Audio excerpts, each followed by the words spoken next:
Shalom Bapak Ibu. Sebelum kita merenungkan firman Tuhan, mari kita berdoa. Bapa Surgawi, kami merindukan sapaan sabdamu, dan kiranya firman yang kami dengar menjadi sebuah pegangan dalam kehidupan kami. Dalam nama Tuhan kami Yesus Kristus, kami berdoa. Amin. Saat ini kita akan merenungkan bagian firman Tuhan dari 1 Korintus pasal 3 ayat 9. Karena kami adalah kawan sekerja Allah. Kamu adalah ladang Allah, bangunan Allah. Saat ini kita akan merenungkan sebuah tema, yaitu menjadi kawan sekerja Allah. Setiap orang pasti punya banyak teman, dan juga ada begitu banyak rupa-rupa jenis teman. Menjadi teman, rekan pada umumnya seringkali adalah kerekanan yang transaksional, atau menjadi rekan kalau menguntungkan menjadi teman, tetapi kalau tidak menguntungkan maka tidak menjadi kawan. Seringkali pertemanan atau kerekanan, ada sebuah kerekanan yang menjadi menguntungkan. Misalkan kalau orang menjadi rekan sesuai dengan target, sesuai dengan harapan, sesuai dengan tuntutan, sesuai dengan deadline, maka itu menjadi rekan yang menguntungkan. Jika tidak menjadi rekan. Oleh karena itu, ketika Paulus menyampaikan sebuah refleksi, Paulus yang menyampaikan, kamu adalah kawan sekerja Allah, kami adalah kawan sekerja Allah. Apakah maksudnya itu? Bagian dari ayat ini tidak dapat dilepaskan dari refleksi atas kisah pertobatan Paulus. Dulu yang namanya Saulus yang di dalam masa lalunya, yang kelam, yang jahat, yang menganiaya banyak pengikut Tuhan Yesus, kemudian mengalami perjumpaan dengan Tuhan, mengalami hidup yang dipulihkan, hidup di dalam pertobatan, sehingga Paulus dipakai Tuhan untuk menjadi saksi memberitakan akan firman Tuhan ke seluruh dunia. Dari bagian ini, Paulus merefleksikan bahwa dirinya dipanggil untuk menjadi kawan sekerja Allah. Bagian ini juga tidak dapat dilepaskan dari tokoh-tokoh yang lain yang dipanggil menjadi rekan sekerja Allah. Kenapa Tuhan Yesus menghadirkan perjumpaan dengan Paulus? Kenapa Tuhan Yesus juga memanggil Petrus yang akan menyangkalnya menjadi muridnya? Kenapa juga Allah memanggil Musa untuk menjadi pemimpin bangsa Israel, padahal Musa pernah membunuh? Contoh-contoh tersebut satu warna dengan apa yang Rasul Paulus refleksikan. Rasul Paulus menjadi rekan, kawan sekerja Allah, bukan karena kehebatan dirinya, tetapi hanya kasih karunia Allah.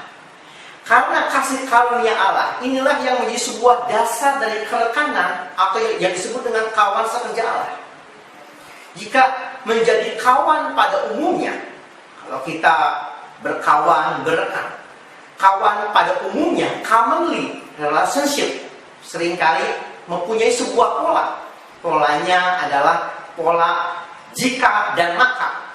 Jika kamu menguntungkan, jika kamu melakukan sesuai dengan apa yang diharapkan, maka ada reward. Tapi jika kamu tidak melakukan apa yang diharapkan, tidak sesuai dengan tuntutan, maka ada punishment. Oleh karena itu, kerekanan yang pada umumnya adalah kerekanan yang bersifat jika dan maka.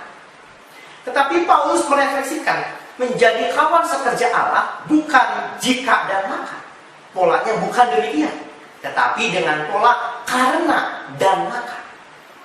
Di dalam Yohanes pasal 3 ayat 16, kita tentunya akan ingat, karena begitu besar kasih Allah akan dunia ini, sehingga ia mengaruniakan anaknya yang tunggal, supaya setiap orang yang percaya kepadanya tidak binasa, melainkan beroleh hidup yang kekal.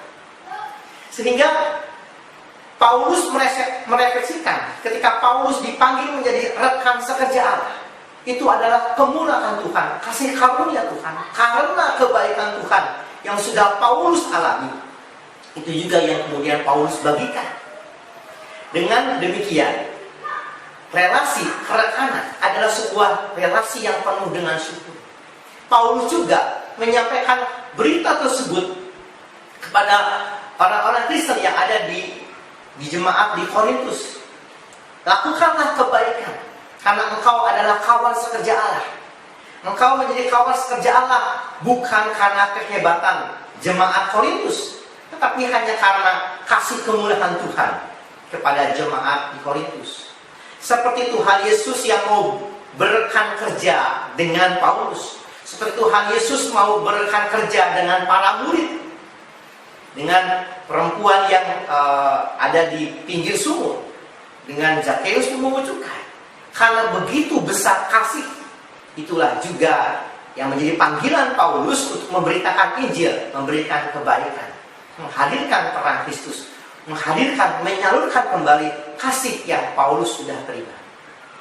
Meneladani Paulus atas kasih yang dialami oleh Paulus. Demikian juga Paulus juga menyampaikan hal itu bukan hanya kepada jemaat di Korintus, tetapi juga kepada setiap kita yang percaya kepada Tuhan Yesus, untuk meneladani apa yang menjadi teladan Kristus dan juga menjadi teladan kehidupan Paulus yang sudah disapa, disentuh oleh Tuhan. Seperti Tuhan yang sudah menyapa Paulus karena kebaikan Tuhan kepada Paulus, itulah juga yang mengubahkan kehidupan kita pada saat ini menjadi rekan sepelayanan, rekan di dalam pekerjaan. Bukan semata sebuah relasi yang transaksional, bukan semata sebuah relasi yang jika dan maka. Jika mencapai deadline, jika tuntutan, jika harapan sudah tercapai, maka ada reward. Bukan demikian. Tetapi yang membedakan dengan relasi pada umumnya adalah karena dan maka. Karena Tuhan yang telah terlebih dahulu baik di dalam kehidupan Paulus. Demikian juga kita dipanggil menghadirkan kebaikan karena Tuhan yang telah terlebih dahulu baik dalam kehidupan kita.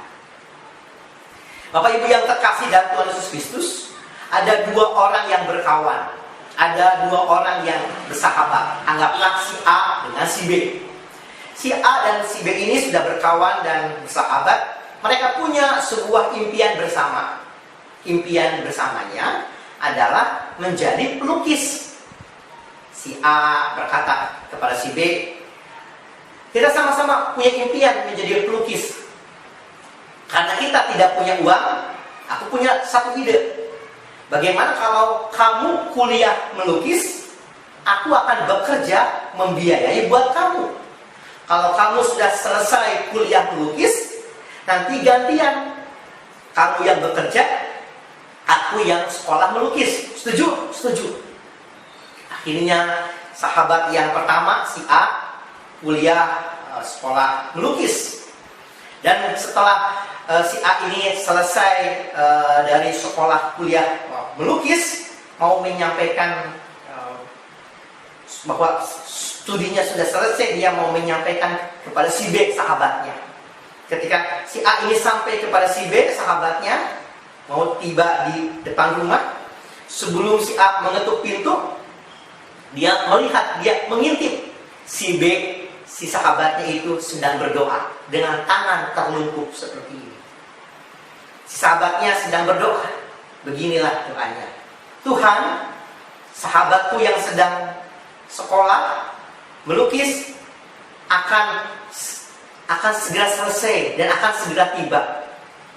Tetapi Tuhan, saya sebagai sahabatnya sudah tidak bisa, karena tangan saya sudah kaku. Karena aku yang sudah bekerja sebagai pemahat, pengukir patung, membuat tanganku menjadi kaku. Tuhan, aku sebagai sahabat, aku sudah puas karena sahabatku sudah menjadi pelukis. Ketika si A melihat si sahabatnya sedang berdoa dengan tangan terlungkup, dia bisa kuliah karena pengorbanan dari sahabatnya itu. Maka kemudian si A yang sudah jadi pelukis menggambar sebuah gambar, yaitu berupa tangan terlungkup untuk mengingat sahabatnya. Karena sahabatnya itu, maka kemudian dia bisa menyelesaikan kuliah sekolah melukis karena pengorbanan sahabatnya. Dan si B sebagai sahabat merasa pengorbanannya tidak sia-sia.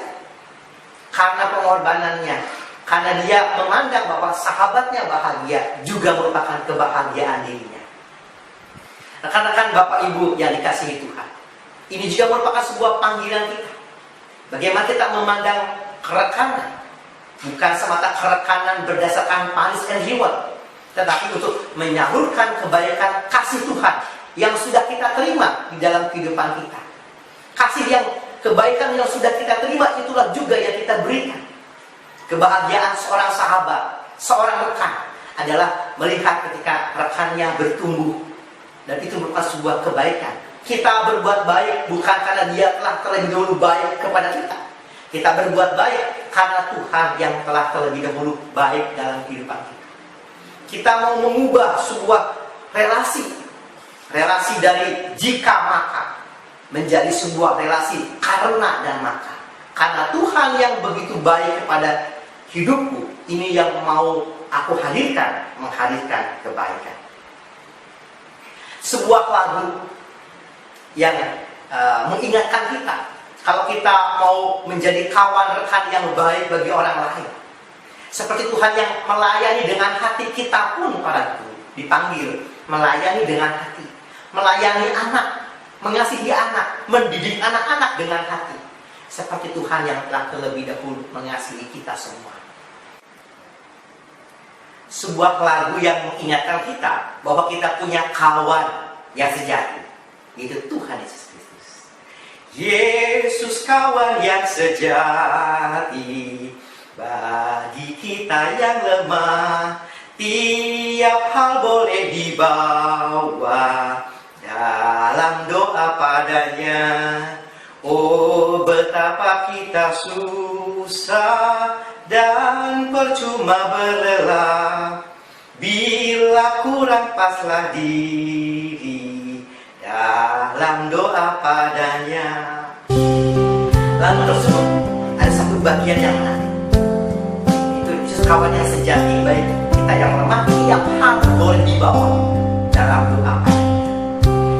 Kalau Tuhan Yesus mau bersahabat dan berkawan dengan kita,